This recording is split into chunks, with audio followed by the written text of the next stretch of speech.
Good morning, 7th class student. Chapter number 19, clause is going on. Yesterday I have explained adverb clause and its form. Today I will cover noun clause.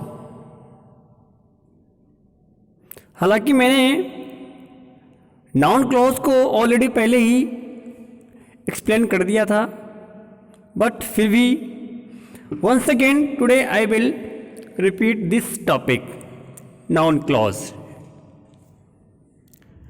Look at these example. We expect them to win. Second, we expect that they will win. A student, notice of both sentences. इन दोनों sentences को notice करिएगा. Very lightly difference one another, बहुत ही कम एक दूसरे से ये difference हैं, अलग हैं. In the first sentence the word to win does not have subject in finite verb. It is a noun phrase. जो फर्स्ट वाला है, there is no subject and finite verb. It means it is a noun phrase. Second, the word that will win has subject they and finite verb will win. They answer the question, we expect what?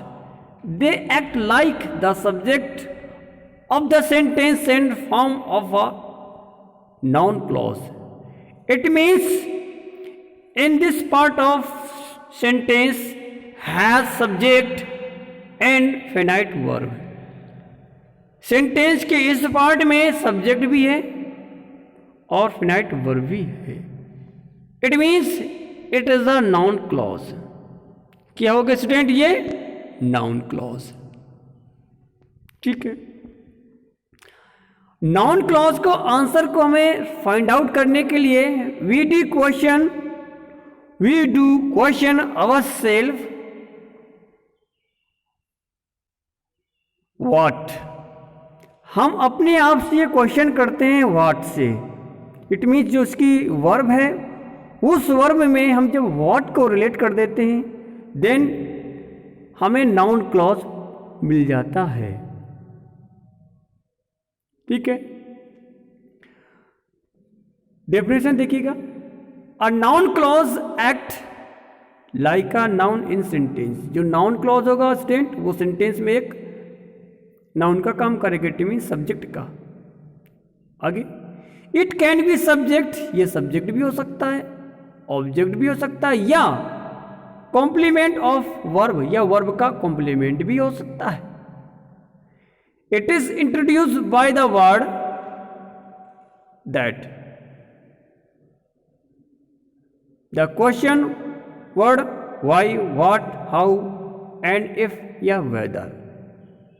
बच्चों, it is introduced, इसको introduce किया जाता है किस word से? that से, है ना. और इसमें कुछ क्वेश्चन वर्ड हैं जो बिगिनिंग द सेंटेंसेस या बिटवीन द सेंटेंसेस आते हैं. कौन कौन से? Why, what, how, if या whether. ठीक. For example, I can't understand, मैं नहीं समझ सकता, why you are always late. In bracket object of the verb understand. It means जो इसमें वर्ब है अंडरस्टैंड. ठीक है. तो आई कांट अंडरस्टैंड, मैं नहीं समझ सकता. क्या नहीं समझ सकता? Why you are always late, आप हमेशा लेट क्यों रहते हो. देखिए, मैंने वर्ब अंडरस्टैंड को व्हाट से रिलेट किया. किससे रिलेट किया मैंने? व्हाट से. तो हमें आंसर क्या मिला? Why you are always late, कि हमेशा आप लेट क्यों रहते हैं. इट मीन्स जो यहाँ पर ये पार्ट आया है why you are always late, ये object of the verb understand, इसमें जो वर्ब है ना अंडरस्टैंड, इसके ऑब्जेक्ट के रूप में आया हुआ है। सेकेंड, दैट वी लेट, जैसा कि हम लेट हैं, इज नो सरप्राइज, इसमें कोई आश्चर्य की बात नहीं। तो स्टूडेंट देखिए यहाँ पर जो दैट वी आर लेट है ना, ये पूरा पार्ट है ना, ये एक नाउन क्लॉज का पार्ट हुआ, और ये noun clause as a complement of verb, verb के कॉम्प्लीमेंट के रूप में आया हुआ है। ठीक है। नेक्स्ट, नाउन क्लॉज है सम कैरेक्टरिस्टिक्स, नाउन क्लॉज की कुछ विशेषताएं हैं। क्या? First one, they begin with words such how, that, what, whatever, when, where, whether, which, whichever, who, whoever, whom, whomever and why।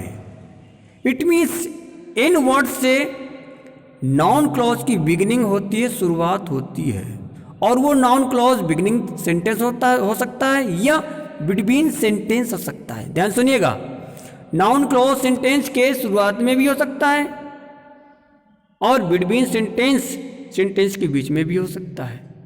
For example, do you know, क्या तुम जानते हो? What you have done, तुमने क्या किया है? Student देखिएगा, what you have done ये आपका नाउन क्लॉज है, लेकिन ये सेंटेंस की बिगिनिंग में नहीं आया। कहाँ आया है? सेंटेंस के बीच में आया हुआ है, लास्ट में आया हुआ है। ठीक। और देखिए स्टार्टिंग कहां से हो रही है? क्वेश्चन वर्ड व्हाट से। सेकंड कह रहा है क्या? whom you go on holiday with is up to you। अब ये देखिए पूरा part, whom you go on holiday with, it means आप किसके साथ छुट्टी पर जाते हैं। ध्यान से सुनिएगा, whom का सेंस है यहां पर किसके, ठीक। whom you go on holiday with, आप किसके साथ छुट्टी पर जाते हैं, is up to you, ये आप पर निर्भर है। सेकेंड सेंटेंस में भी देखिए क्वेश्चन वर्ड whom आया हुआ है। आगे, they can act subject of sentence, ये सेंटेंस के सब्जेक्ट के का काम भी कर सकते हैं। एज डायरेक्ट या इनडायरेक्ट ऑब्जेक्ट में भी आ सकता है या इन कॉम्प्लीमेंट के रूप में भी आ सकता है। जैसे देखिएगा, वेयर ही लिव्स, वह कहाँ रहता है, इज मिस्ट्री, रहस्य है। तो यहाँ पर वेयर ही लिव्स जो है स्टूडेंट, ये एज ए सब्जेक्ट है। Second, give the money, money दे दो। हु एवर नीड्स इट्स, जिस किसी को इसे जरूरत हो, ठीक। मनी किसे दे दो? हु एवर नीड्स इट्स, जिसे इसी जरूरत हो। तो यहाँ पर हु एवर नीड्स इट्स ये इनडायरेक्ट ऑब्जेक्ट के रूप में आया। और फर्स्ट वन जो सेंटेंस है first one is where he lives, ये आपका एज ए सब्जेक्ट आया है, ठीक। आगे है आपका exercise H, underline the noun clause in the sentences. इन सेंटेंसेस में नाउन क्लॉज को अंडरलाइन करना है। क्या करना बच्चों? अंडरलाइन।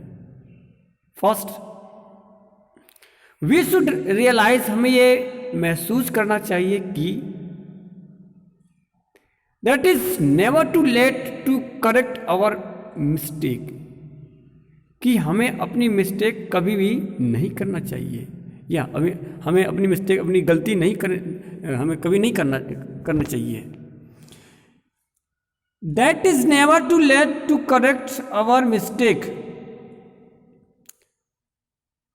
स्टूडेंट इसमें जो ये पार्ट है, ये तो हमने बाय पेंसिल अंडरलाइन किया हुआ है, ये आपका नाउन क्लॉज होगा।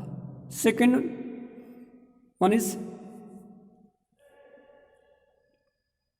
इट इज ट्रू, ये बात सही है कि ऑलवेज ट्रीट्स हिज स्टाफ कोर्टियसली, अपने स्टाफ में हमेशा एक कोर्टियसली शिष्टाचार के साथ ट्रीट्स करें। तो that he always treats his staff, noun clause. Third one is Lauren told me, Lauren ने मुझे बताया क्या, कि that she would pick up the snacks. Clear. Fourth number, tell me, मुझे बताओ, टेल मी मुझे बताओ, who send the email to the whole class, की पूरी क्लास को ईमेल किसने सेंड किया। It means who send the email to the whole class, ये आपका नाउन क्लॉज होगा। ठीक है, फिफ्थ नंबर में देखिएगा स्टूडेंट, इसमें नाउन क्लॉज पहले ही आ गया, whoever the first one to come to the class, it means class में सबसे पहले जो कोई भी आता है must open the window, window को ओपन करना चाहिए। तो इसमें whoever is the first one is to come to the class, ये आपका नाउन क्लॉज होगा। 6 व्हाट द जज सेड, जज ने क्या कहा, मेड द कंटेस्टेंट क्राई, इसने कंटेस्टेंट को क्या क्राई कर दिया, इट मीन्स उसने शोर करना शुरू कर दिया। तो व्हाट द जज said noun clause. 7 their excuse was, उनका एक्सक्यूज था क्या कि दे डिडंट रिसीव नोटिस, उन्होंने नोटिस रिसीव नहीं किया, that they didn't receive the notice noun clause. And next, I am not sure, मैं श्योर नहीं कि we should leave the forest guest house after the dark. I am not sure, मैं sure नहीं या निश्चित नहीं हूं कि we should leave forest guest को आफ्टर द डार्क, डार्क के बाद यानी अंधेरे के बाद लीव करना चाहिए। तो इसमें देखिए, इसमें whether we should leave the forest guest house after the dark, ये जो पार्ट है पूरा, ये पार्ट आपका एक नाउन क्लॉज का काम कर रहा है। ठीक है, इट मीन्स इनकी शुरुआत कहाँ से होती है, किसी ना किसी क्वेश्चन वर्ड से शुरुआत होगी। ठीक, और ये अलग बात है कि सेंटेंस की बिगिनिंग में आता है या लास्ट में आता है। So students, complete this exercise in your grammar book and right this content, noun clause के जितना कंटेंट है ना स्टूडेंट, ये पूरा content right in your fair copy. For any query, any doubts, you can ask me. Thank you.